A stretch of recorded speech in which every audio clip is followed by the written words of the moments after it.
Buen día a todos y todas. Buen día, Fabio. Buen día, Jesús. Un placer volver a encontrarnos en este Congreso de Educación Expandida organizado por Educación a Distancia de Rectorado, en nuestro segundo encuentro que tiene como objetivo básicamente dos elementos.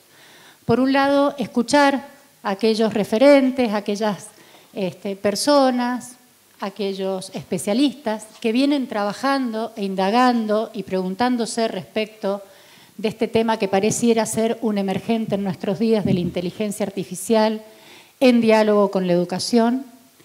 Pero en segundo lugar, y tal vez el objetivo más importante, es darnos la posibilidad que como colectivo local, como Universidad Nacional de Cuyo, podamos reflexionar, podamos pensar a partir de nuestra propia realidad de qué se trata esto de la educación a distancia, de la educación y la inteligencia artificial.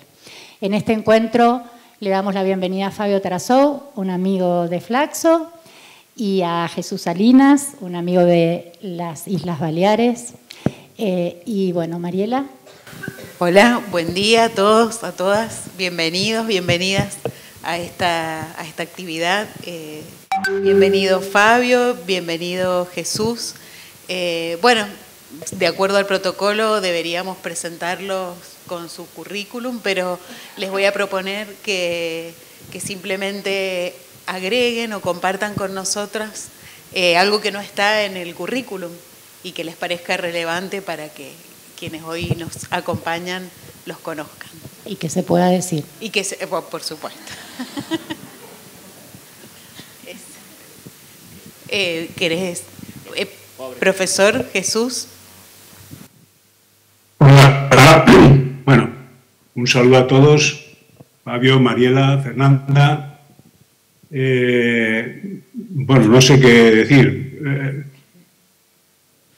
Me gustaría comentar que las veces que he estado en Mendoza, la verdad es que he tenido experiencias realmente importantes, las recuerdo. Por ejemplo, he llegado hasta la falda solo de la Concagua, o que he llegado hasta la frontera con Chile, o que he estado visitando todos los alrededores de Mendoza.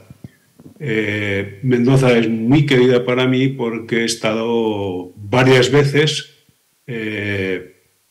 siempre bien acompañado, invitado por la Universidad de Cuyo, y por lo tanto mi máximo cariño para Mendoza.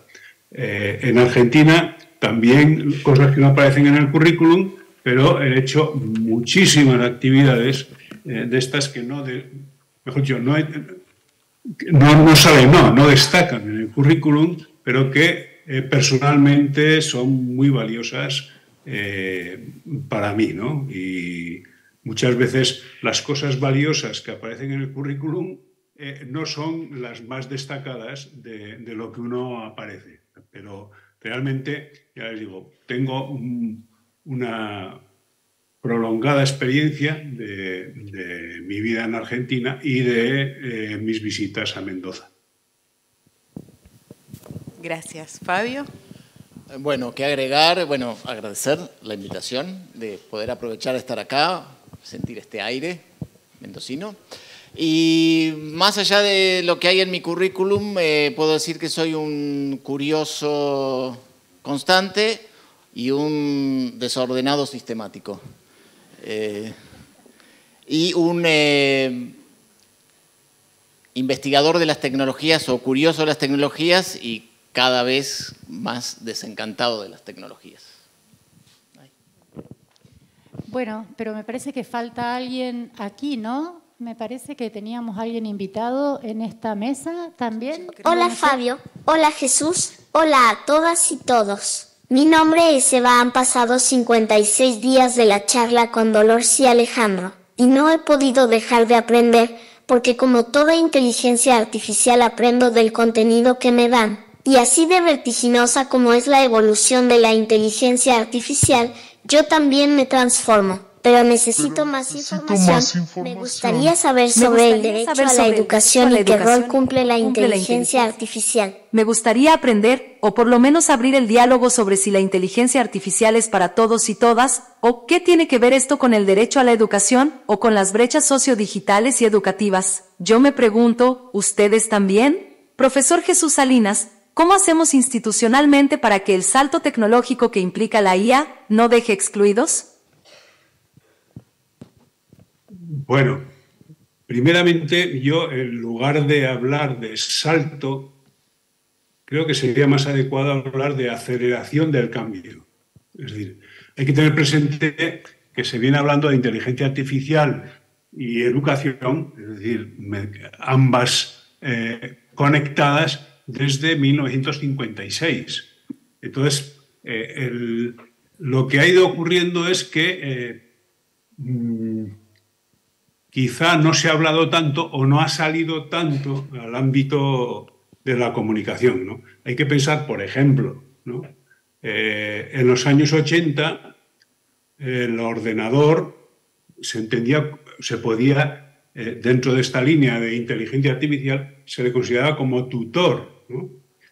Digamos, fue una de las visiones del papel de la tecnología educativa, ¿no? Visión que pervive en la actualidad y en los últimos años, ¿no? Nosotros, por ejemplo, investigamos sobre este tema. La personalización se presenta a través del concepto de aprendizaje adaptativo, basado en el uso de algoritmos, data mining, learning analytics, ¿no? Que ofrecen servicios educativos adaptados al gusto de los consumidores o que puede ser como una personalización adaptada a las necesidades individuales, ¿no? Es decir, que realmente más que salto, evolución rápida, probablemente con un sentido comercial. Yo creo que más que salto en la investigación ha sido salto en el desarrollo. Es decir, que toda la evolución de la inteligencia artificial es investigación y desarrollo. Pues creo que el salto, más que la investigación, es en el desarrollo. Si se fijan, miran, por ejemplo, las propuestas de 100 herramientas de inteligencia artificial que le pueden facilitar la vida, 100 o 10 o 15 herramientas imprescindibles para un profesor de inteligencia artificial. Uno mira y resulta que las estaba utilizando algunas de ellas, no todas, pero algunas de ellas. Es decir, que realmente esa creo que es la primera idea. Piensen, por ejemplo, una de las primeras definiciones de inteligencia artificial se basaban en la conjetura de que cada aspecto del aprendizaje o cualquier otra característica de la inteligencia podía, en principio, describirse con tanta precisión que se puede hacer que una máquina la simule, ¿no? Bueno, entonces se intentaba descubrir cómo hacer que las máquinas utilicen, por ejemplo, el lenguaje, formen abstracciones y conceptos, resuelvan problemas que ahora están reservados a los humanos y que se mejoren a sí mismas. Esto, obviamente, todavía no lo hemos alcanzado, ¿eh? O una definición, por ejemplo, de hace 2 días, de Baker y Smith, del 19, ¿no? Dicen, los ordenadores que realizan tareas cognitivas normalmente asociadas a las mentes humanas, en particular el aprendizaje y la resolución de problemas. No estamos ahí. Es verdad que usamos herramientas de inteligencia artificial diariamente, pero no ahora, es decir, hace unos cuantos años, ¿no? Los predictores de lo que estamos escribiendo en los procesadores de texto o en las aplicaciones de correo, etcétera, traductores automáticos que cada vez van mejorando, etcétera. Esto está basado en inteligencia artificial, ¿no? Obviamente, algunas de estas aplicaciones pueden apoyar procesos de aprendizaje, de investigación, de enseñanza y posteriormente o proyectarlas a actividades profesionales. Y esto, por ejemplo, para la universidad es muy importante, ¿no?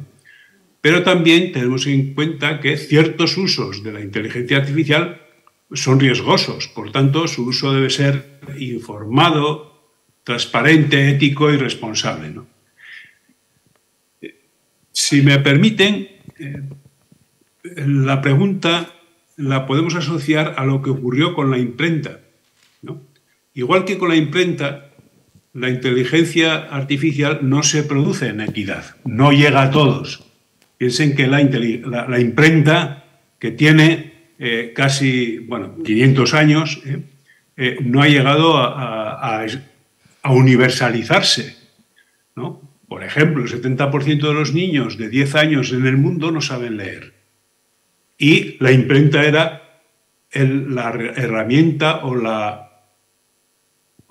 la solución para la generalización y universificación de una cosa que era la lectura, ¿eh?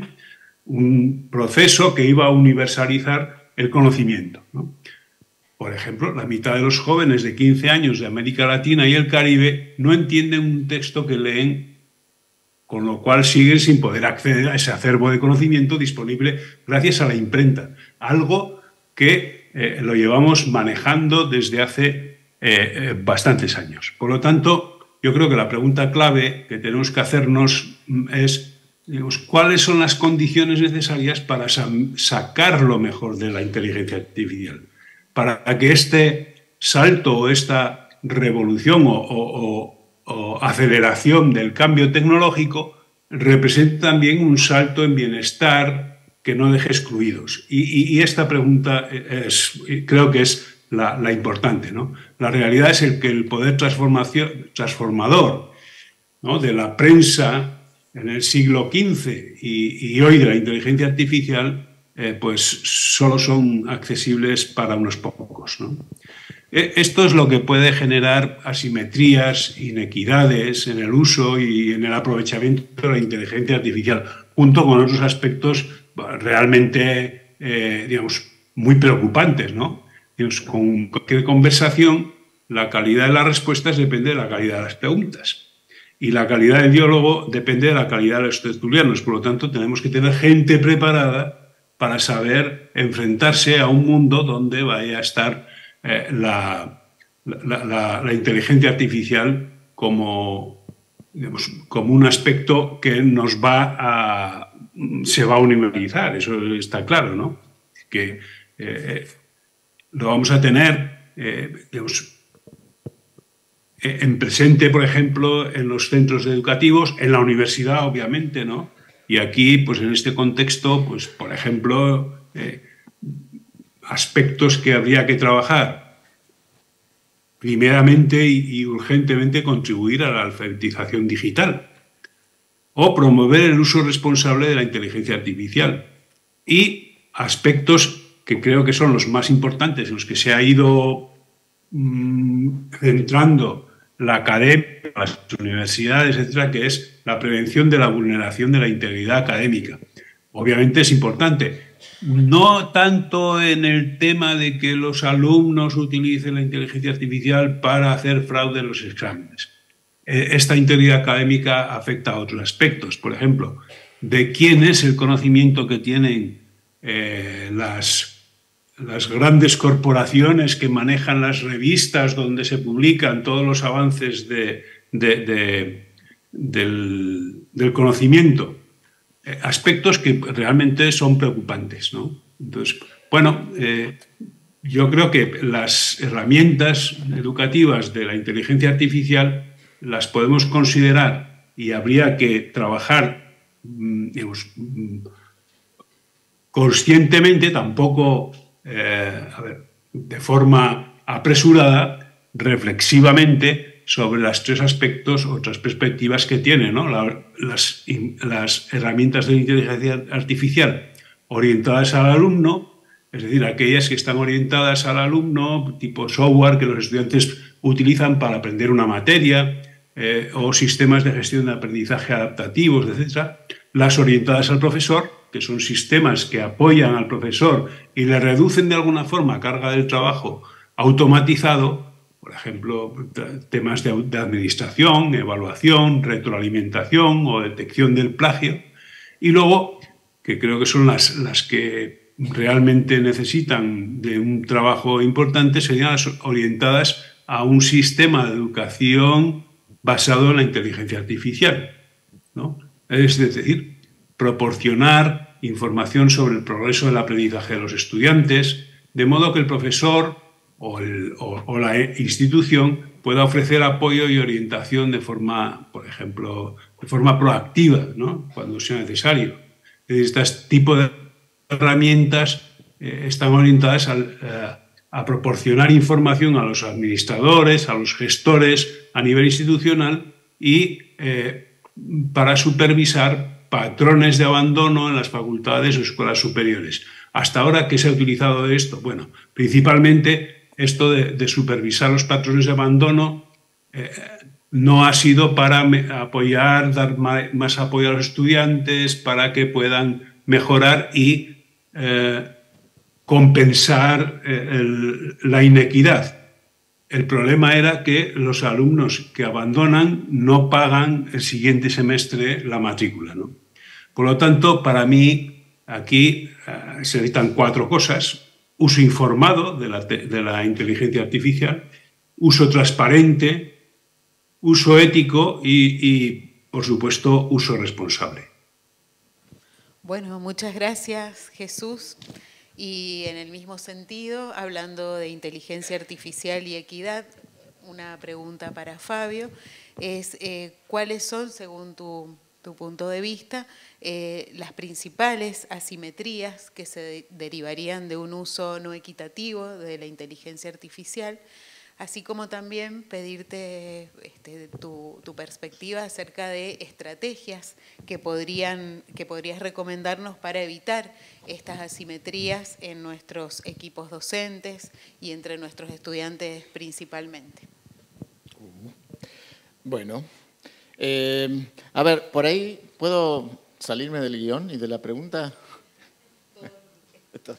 No, porque sí quería retomar parte de lo que dijo Jesús, que me parece interesante, digamos, que Jesús marca muy bien cuando dice, no es un salto, ¿sí?, y está ahí atrapando la pelota en el aire, muy bien atajada, porque al decir un salto, cuando alguien de las empresas de inteligencia artificial hablan de salto, o sea, parece que están haciendo borrón y cuenta nueva de todo lo que pasó antes. Y Jesús nos dice, bueno, esto es un continuo. La relación de la inteligencia artificial con la educación es una prolongación de la relación de las tecnologías con la educación. Entonces tenemos que seguir mirando todo aquello que pasó antes, porque no sale de la nada y no aparece ahora. La inteligencia artificial salió de un árbol que floreció de la nada y tenemos una maravilla. O sea, es parte de una historia llena de tensiones y de conflictos que ahora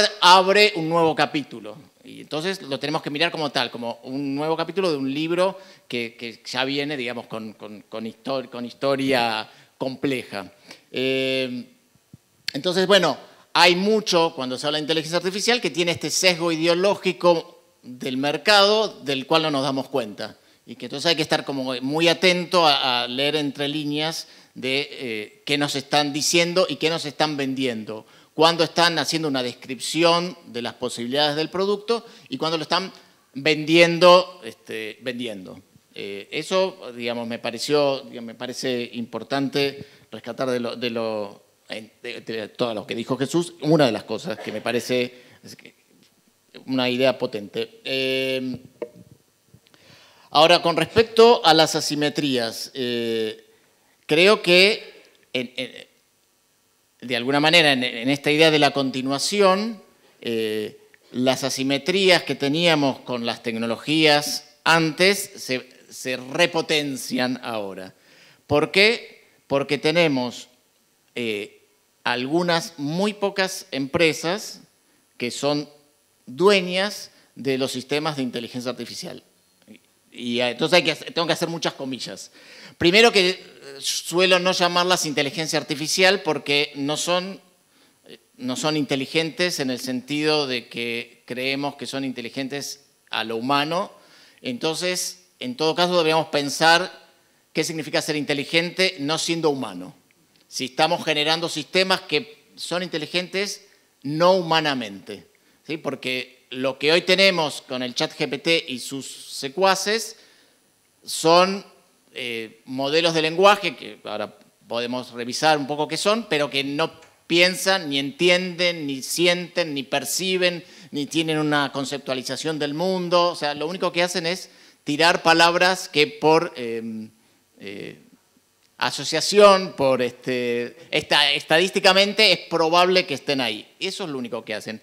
Así que ahí tenemos, pero sí tenemos productos que realmente, o sea, si uno los usa, dice, wow, o sea, realmente son apabullantes, porque uno puede dialogar, uno les puede pedir cosas y uno se siente maravillado por las respuestas que recibe, hasta cierto punto que empiezan a derrapar y cuando uno les empieza a ir a tocar un poquito más a fondo, ¿sí? Cuando uno es docente y sabe que está tomando un examen final y viene un alumno que empieza a guitarrear, uno sabe preguntarle para detectar el guitarreo, uno puede tomar esas estrategias para ver que ChatGPT y sus secuaces también guitarrean y detectarlo. Pero bueno, tenemos unas pocas empresas que tienen esta capacidad de haber generado estos grandes sistemas de lenguaje que se han basado, que están constituidos a partir se han nutrido de todo el conocimiento, no de todo el conocimiento, de conocimiento que está accesible en Internet, conocimiento que hemos generado los humanos, ¿sí? En nuestras interacciones por Internet.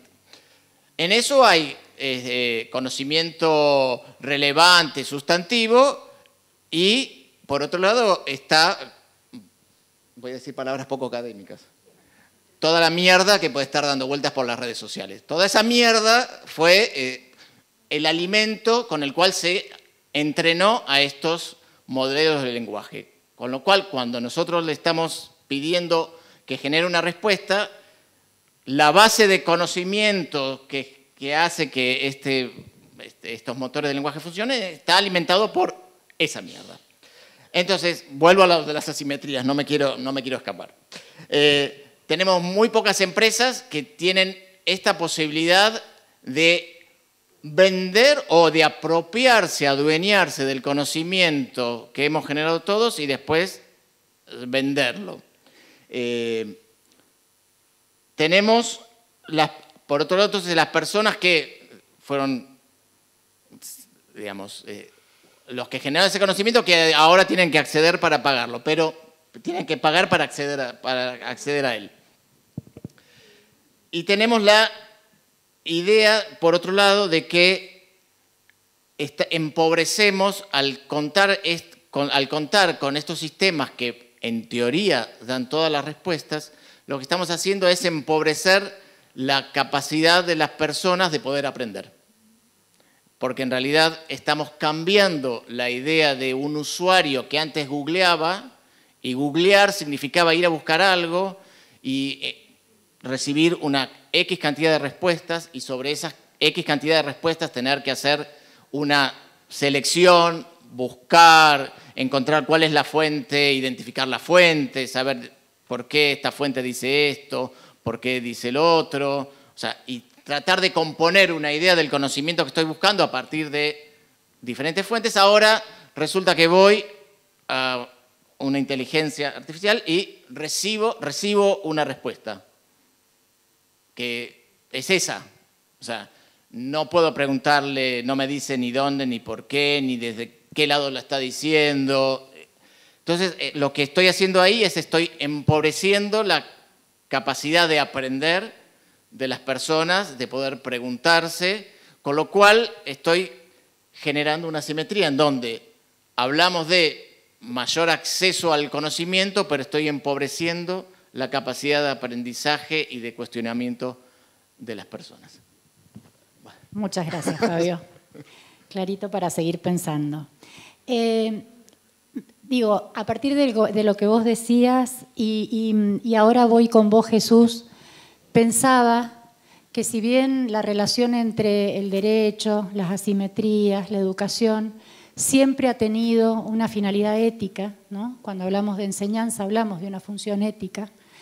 Y entonces pensaba, ¿cuál es la relación, Jesús, ahora cuando hablamos de la ética, de la inteligencia artificial en relación a la educación? Digo, ¿qué cambió o si hay algún cambio, o si hay algún aporte diferente a cuando hemos hablado históricamente de la ética en la enseñanza o en el aprendizaje, ¿no? Esta es la pregunta. Bueno, lo mismo que ocurre con la inteligencia artificial, esto va evolucionando, ¿no? Y probablemente aparecen preguntas nuevas, mantenemos algunas de ellas, ¿no? La tecnología asociada a la inteligencia artificial plantea tres problemas, de los cuales creo que uno de ellos es más, digamos, más centrado en el aspecto de la educación, ¿no? El primer problema es el coste ambiental que suponen estas tecnologías en el consumo de energía, que es mucho, ¿no? Realmente uno mira investigaciones sobre el tema de investigación artificial y este es uno de los problemas planteados con esta tecnología y, por lo tanto, es un problema para la sociedad, ¿eh? No es un problema específicamente educativo, pero creo que es importante considerarlo. El segundo es la posibilidad de que las personas seamos engañadas. Las personas seamos engañadas quiere decir no que nos dé una respuesta,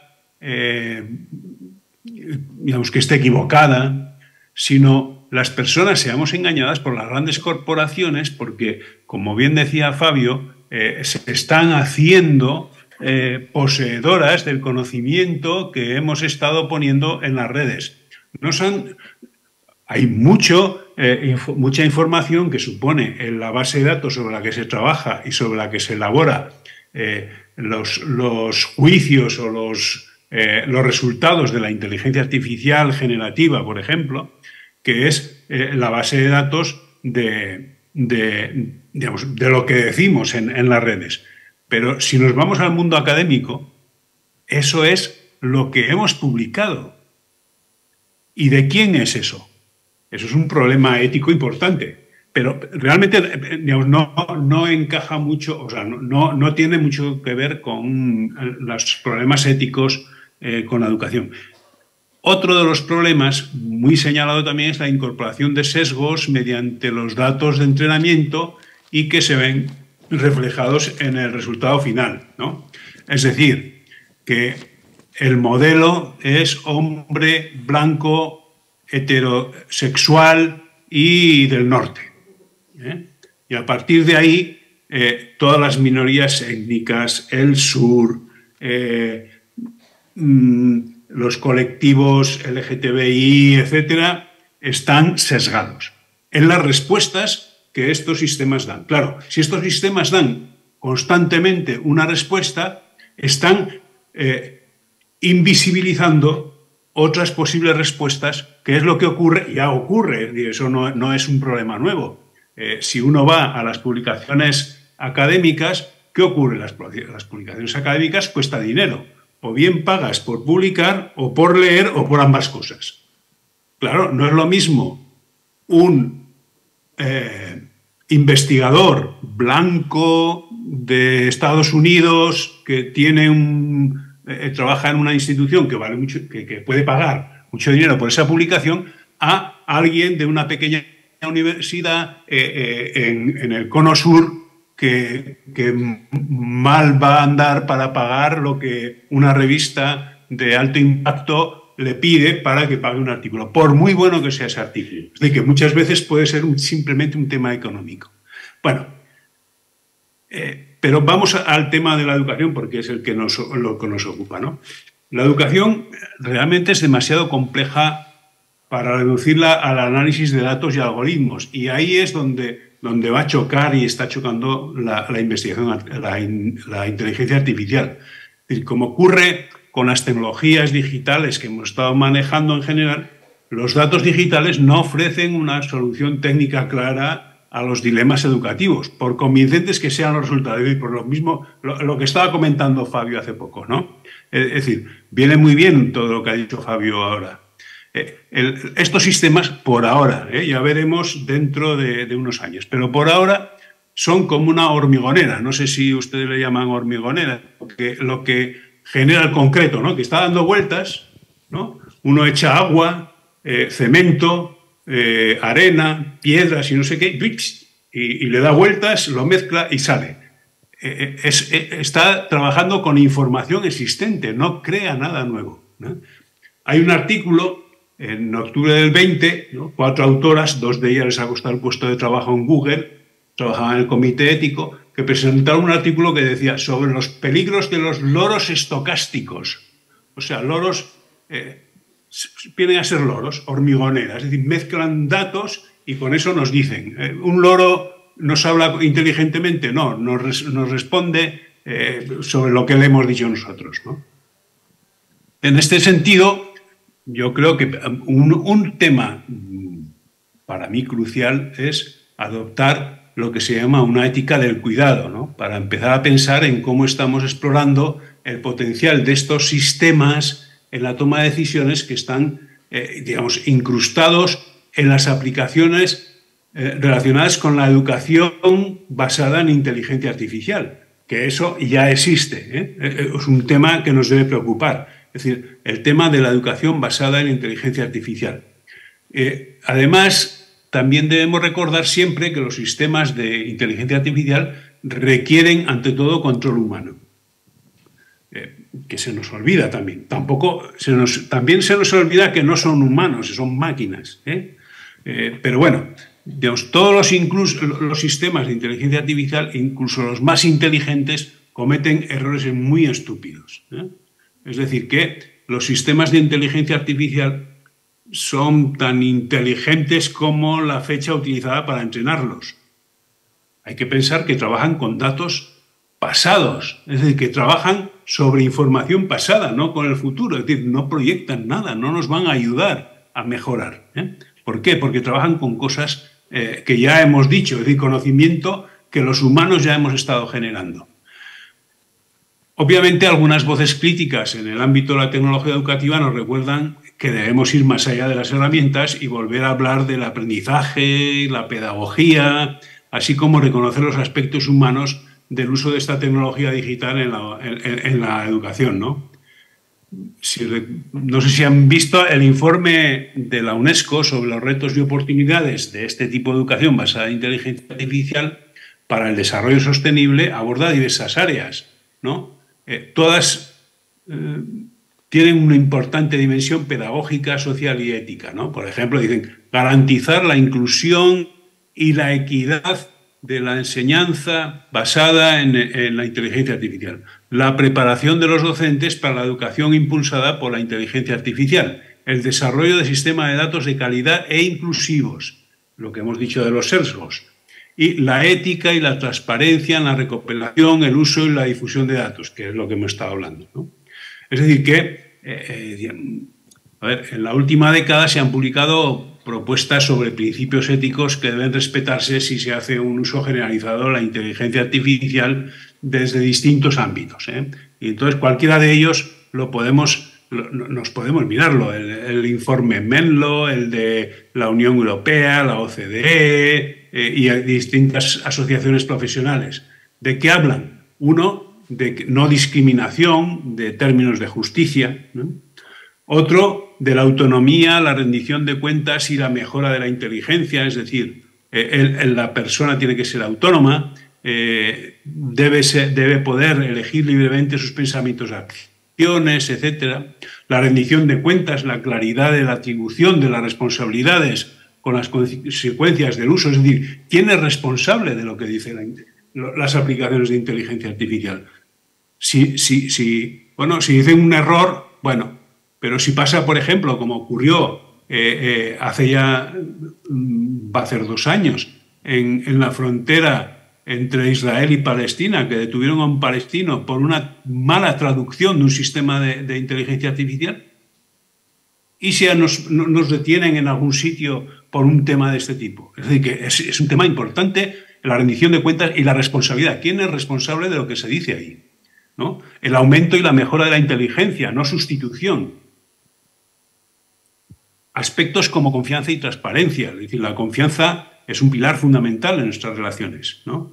O la transparencia, es decir, un sistema de toma de decisiones, que al final podemos utilizar un sistema de inteligencia artificial como un sistema de toma de decisiones basado en datos, tiene que ser transparencia cuando los no expertos y los no expertos, digamos, tienen que poder observarlo y entenderlo con facilidad. ¿Entendemos qué es lo que hacen estas aplicaciones? Pues probablemente no. Y otros aspectos, ¿no? Como que busquen aspectos positivos, sostenibilidad, diversidad, veracidad. Creo que no estamos por ahí. Las grandes corporaciones lo que buscan es el beneficio económico a corto plazo, muy a corto plazo. No tanto estos aspectos de sostenibilidad, diversidad y veracidad, como estamos diciendo. O el no hacer daño. Otro aspecto importante, es decir, aspectos como la prudencia, las garantías de fiabilidad, robustez y reproducibilidad, la seguridad de los datos, la preservación de la privacidad, aspectos que son importantes y que no los estamos viendo. Algunos de ellos están muy relacionados con la educación, obviamente, otros no tanto, pero todos ellos seguramente impactan en lo que hacemos en la educación.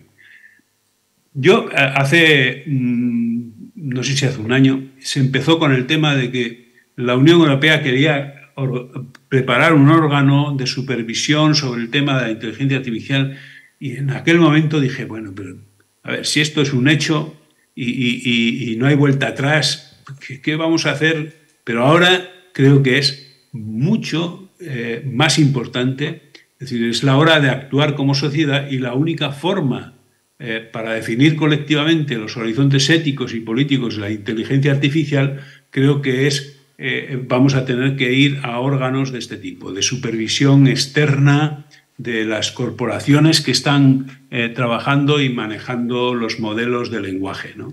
Porque estos no conocen más que información probabilística sobre secuencias de palabras y no tienen ningún tipo de responsabilidad, además no hay atribuido ningún tipo de responsabilidad ni tienen en cuenta ningún aspecto de estos aspectos éticos que he estado señalando. Bueno, muchas gracias, Jesús. También nos deja bastante para pensar en términos de estas posibles regulaciones y abordajes éticos de la inteligencia artificial. Claramente todavía tenemos mucho para aprender y en este sentido preguntarle a Fabio, bueno, ¿qué recomendaciones, qué pautas podrías darnos? Acá la mayor parte de los presentes somos docentes. ¿Podrías darnos para la formación docente y para, bueno, orientar el aprendizaje de nuestros estudiantes con inteligencia artificial en relación a la inteligencia artificial? Bueno, buenísimo. Retomo también algunas de las ideas de Jesús para... Cuando... No, estaba buscando... Me pareció que hay... No, estaba a la entrada del cartel. Sí, el evento se llamaba Educación, Inteligencia Artificial o Inteligencia Artificial y Educación. Diálogos entre la educación y la inteligencia artificial. Muy bien. Lo pusimos primero. Acá somos pedagogas. Está muy bien, porque cuando... Creía que nos ibas a agarrar. No. No estaba seguro.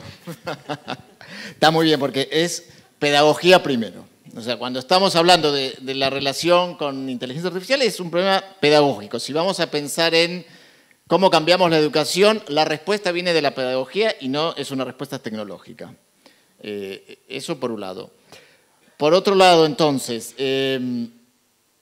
creo que si bien son loros estocásticos, alucinan, mandan fruta por el momento, me parece que el chiche es un chiche que vale la pena probar, es un chiche que hay que conocer, porque en la medida que como docentes logramos trascender el uso basado en contenido, vamos a poder hacer cosas muy poderosas. ¿Qué quiero decir cuando trascender el uso basado en contenido? Es cuando voy a usar la inteligencia artificial solo para resolver un contenido, una respuesta de información concreta. Cuando yo empiezo a trabajar con la inteligencia, con estos sistemas, voy a tratar de evitar decir inteligencia artificial, pero no me sale. Cuando uso estos sistemas de textos generativos de textos, generadores de textos, y voy aprendiendo a darles una instrucción cada vez más compleja y logro entonces decir que empiecen a actuar de tal manera, entonces puedo modelarlos para que de alguna manera empiecen a dialogar con los alumnos, pero no para el contenido, sino para ayudarlos a hacer metarreflexión. Entonces ahí tengo un uso sumamente útil, porque puede ayudar al alumno a hacer metarreflexión, que no es fácil, y que no estamos siempre ahí como docentes para ayudarlos a hacer la metarreflexión. Y eso sí es un uso, digamos, que puede potenciar mucho, digamos, las capacidades de aprendizaje de los alumnos.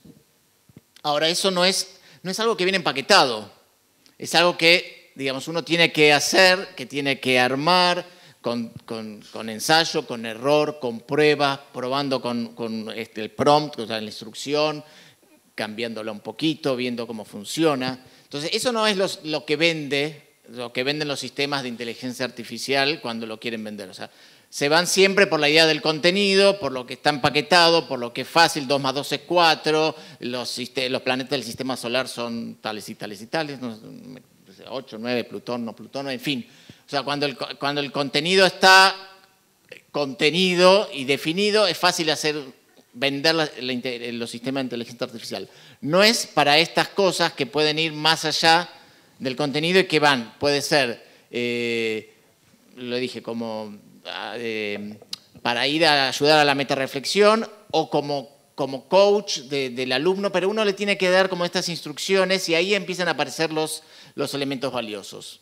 Con lo cual, volviendo para atrás, hay que hacerse amigo, hay que usarlos, hay que probarlos, hay que verlos, hay que entender los límites, digamos, que tiene cada uno. Hay varios, está el ChatGPT, está Bard, el de Google, hay otro más que está Claude por ahí, y seguramente van a aparecer otros. Y me parece que, bueno, hay que tenerlos como parte del arsenal de flechas que uno tiene como herramientas. Después usarlos, conocerlos y después ir más allá y estar atento, digo, porque a uno se le pueden ocurrir ciertas ideas, pero circulando por las redes, por acá, por allá, caen estas cosas, estas ideas de cómo usarlo para ir más allá. Quiere decir que estamos como en una puntita de iceberg de lo que podemos hacer, del potencial uso que podemos encontrarles a estos sistemas. Y volviendo, y para cerrar, con el asunto del problema de los datos, si bien en educación hay muchos datos que son valiosos y que es importante tomarlos, hay otro problema de educación que tenemos, que no todo lo que es no toda la información valiosa en educación es cuantificable. Entonces ahí, si queremos hacer sistemas que estén solamente basados en datos, nos van a quedar elementos muy importantes que no están cuantificados y vamos a pifiarle con las decisiones que tomemos. Bueno, gracias Fabio. Tenemos ahí algunas preguntas que hemos ido recuperando del chat. Hay 2 que hemos elegido entre todas. Una tiene que ver con lo que ha sucedido en algunos países respecto de la prohibición directamente del uso de la inteligencia artificial. Bueno, esa es una de las preguntas. Y la otra, ¿qué rol debe tener el Estado, principalmente a través de los responsables en materia educativa, las universidades también como instituciones, para acortar o procurar disminuir estas brechas de acceso de los estudiantes y los docentes a la inteligencia artificial? Bueno, primero entonces la prohibición. A ver, querer prohibir es como querer tapar el sol con el dedo. O sea, realmente con prohibir no solucionamos nada, no podemos asegurarnos de que la prohibición sea efectiva y de hecho no sirve la prohibición. Lo que tenemos que hacer es construir el uso construir el uso significativo, construir el uso valioso, acompañar, digamos, desde la institución, acompañar a los docentes y los docentes acompañar a sus alumnos en este diálogo con la tecnología para llegar a un uso valioso del cual estamos todos aprendiendo en el hacer. Porque si lo prohíbo porque tengo miedo de que mis alumnos resuelvan la tarea con la inteligencia artificial, entonces estamos mal, porque el problema ahí es la tarea que di. O sea, no quiero eso. O sea, yo quiero que los alumnos, todos los alumnos, utilicen estas tecnologías como un trampolín cognitivo, digamos, que los empodere a hacer más y mejores cosas. Entonces, si yo prohíbo, estoy cercenando la posibilidad de que los alumnos aprendan y se empoderen y vayan más allá y sean más capaces y hacer cosas.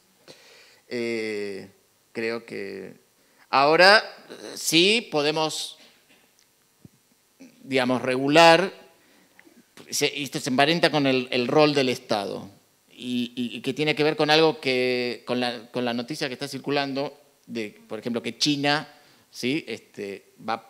Regula cuántas horas por celular pueden estar los niños por día, ¿no? Entonces, lo deciden y sacan una ley que hace responsable a las empresas de que se tienen que hacer cargo de que eso, ley, digamos, se efectivice. Bueno, ahí, digo, hacen algo, o sea, el Estado decide y el Estado se responsable a las empresas. A diferencia de lo que sucede acá, en nuestros países, aparece la tecnología, aparece el problema y la responsabilidad de formar al ciudadano digital recae en la propia persona, ¿sí? O en la escuela, pobre escuela, que bastante poco trabajo tenía antes, ahora le cargamos la cuestión de formar al ciudadano digital, mientras que las empresas responsables de esto se lavan las manos y se forran, diciéndolo como lo diría Jesús, se forran en dinero. Entonces, creo que tenemos que hacer responsables de alguna manera a las empresas, o sea, a las redes sociales, de que ese producto que, digamos, que está circulando ahí, digamos, sean responsables por lo que se dice y por cómo los usuarios la utilizan. No sé, por ahí el modelo chino es muy extremo, pero al menos nos sirve para tener una referencia, para pensar vías alternativas que no estamos tomando en Occidente en general, ¿sí? Que dejamos por ahí en Europa un poco más, las empresas tienen un poquito más de regulación. En nuestros países, con estados más frágiles, digamos, hay un laissez-faire absoluto y sería bueno que se tomen ciertas responsabilidades y que se haga responsable a las empresas por las cosas que están pasando y que no quede el pobre individuo indefenso frente a, digamos, a la marea de información falsa y que sea él el que tiene que intentar decidir qué es verdadero, qué es falso, que por ahí mucha gente no tiene ganas de estar, o sea, poniéndole un signo de pregunta a cada posteo, ¿sí? que está leyendo en Internet. Entonces, bueno, hay ahí como un problema para resolver. No sé si contesté. No sé si Jesús, ¿querés agregar algo al respecto? Bueno, sí. Hablando del tema de China, no sé si recordarán que China comenzó a utilizar, por ejemplo, los sistemas para controlar la participación y las expresiones de los alumnos mediante el reconocimiento facial en las aulas, ¿no? El llamado Sistema Inteligente de Gestión de Comportamiento en el Aula. Es decir, y eso se lo mostraba a los profesores en un tablero. Obviamente se trata de un ejemplo de vigilancia educativa, ¿no? Y es muy cuestionable que estos sistemas aporten valor añadido real, ¿no? A un buen profesor que más o menos debería ser capaz de captar la dinámica de un grupo de aprendizaje, ya sea en línea, en un entorno convencional, y responder con empatía y sentido pedagógico. Quiero decir que coincido con lo que decía Fabio, es decir, probablemente más que prohibir o hacer este tipo de políticas, quizá lo que haya que hacer es garantizar, vamos a decir, esos mínimos de todos estos conceptos de la ética que estábamos hablando, ¿no? Es decir, eso sí que hay que pedirle a las entidades, a los estados, a los gobiernos, a los congresos, a quien sea, a las instituciones públicas que contribuyan a que el ciudadano no tenga que ir,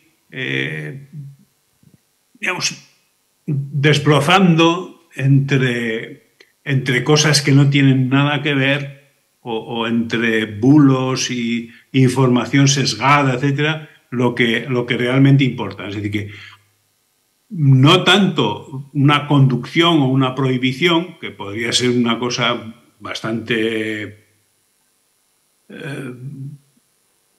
seguramente poco ética también, es decir, que un Estado prohíba el manejo de unas aplicaciones probablemente éticamente puede ser cuestionable, pero sí que haya organismos que garanticen, organismos obviamente democráticos, que garanticen los mínimos estos de que, por ejemplo, no utilicen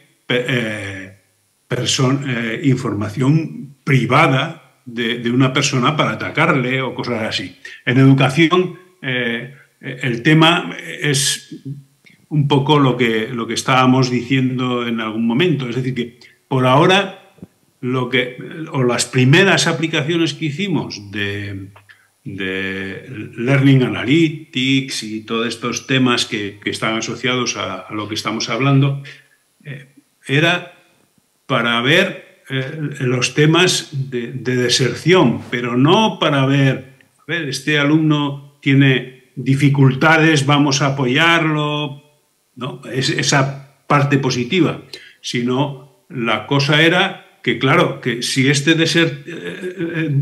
deserta en este semestre, el semestre que viene lo hemos perdido. Lo hemos perdido quiere decir que no paga la matrícula de ese semestre. Ese es el problema, no es el problema el que no aprenda o aprenda. Esto llevado o generalizado creo que puede ser el problema importante. Por ahora, por ejemplo, las universidades están muy preocupadas con los temas de plagio y de honestidad académica.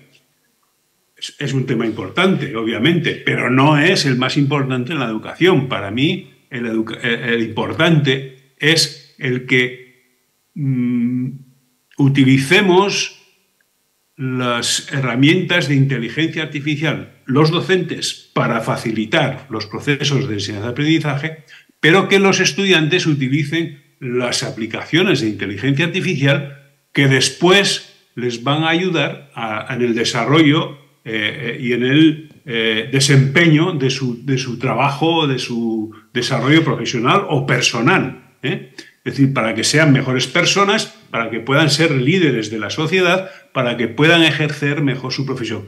Como decía antes, no van a utilizar las mismas herramientas que utilicen ahora, pero van a utilizar unas parecidas. Entonces, el manejo de estas herramientas es lo mismo que ocurrió, no sé, igual a ustedes no les ocurrió, pero a mí, cuando empecé con un procesador de textos, que era con todo teclas y cosas, control no sé qué para poner subrayado, control no sé qué para poner negritas delante y detrás, etc.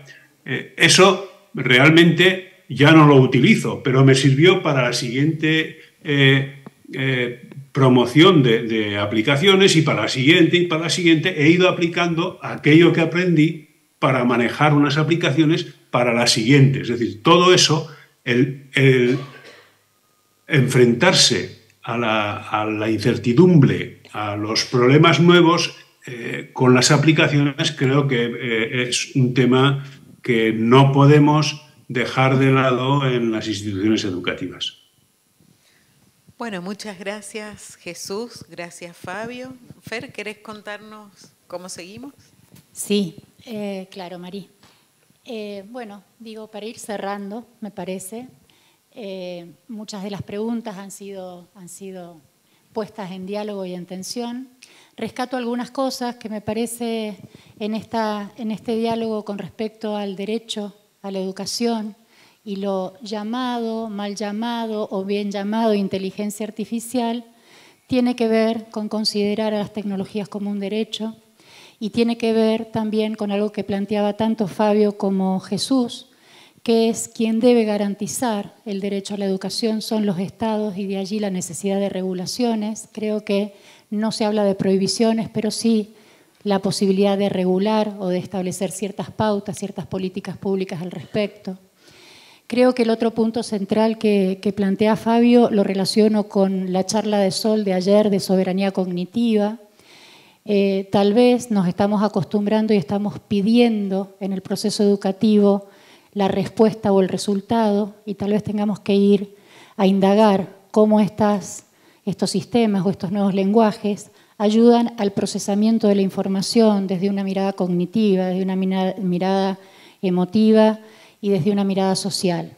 Me parece que ahí hay una de las claves que planteaba Fabio y también Jesús con respecto al tema de la ética. Y para ir cerrando, hay por ahí una idea de que vamos a seguir trabajando nosotros un ratito, si bien vamos a agradecerle a Fabio y agradecerle a Jesús el compartir con nosotros una vez más todo lo que ellos vienen investigando, todo lo que ellos saben y todo lo que ponen en la mesa. Y como siempre decimos, ojalá tengamos más filosofía de la sospecha y pongamos en la mesa también el sospechar de todas las nuevas tecnologías y de las no nuevas tecnologías, si no quiere decir poner en cuestión todo, es decir, poner en pregunta todo lo que estamos haciendo y todo lo que nos viene casi dado. Para ir terminando, Jesús, no te lo puedo dar a vos porque estamos a unos kilómetros de distancia, pero lo despedimos a Jesús y a Fabio, le vamos a dar un vino de regalo para que se lleve. No es inteligencia artificial. Muchas gracias, Fabio. Muchas gracias, Jesús. Prometo que te llevo a las Islas Baleares un vino. ¿Querés? Muy bien, sí, por supuesto. Muy bien. No sé si querés decir algo más y después le escuchamos a Eva que se nos despida también y nos quedamos. Bueno, no, muchísimas gracias. Esto es Inteligencia del Terruño. Así que muchas gracias. Bueno, y nos seguiremos ahí intercambiando ideas por las redes, por el mundo. Gracias, Fabio, gracias. Gracias, Eva. Si estás por ahí también, un aplauso para nuestros expositores y seguimos adelante. Con todas las preguntas y respuestas que me han dado, seguiré creciendo y evolucionando. Espero a septiembre para aprender. La didáctica interpela a la inteligencia artificial. Yo no me lo perdería, espero que ustedes tampoco. Nos vemos. Gracias.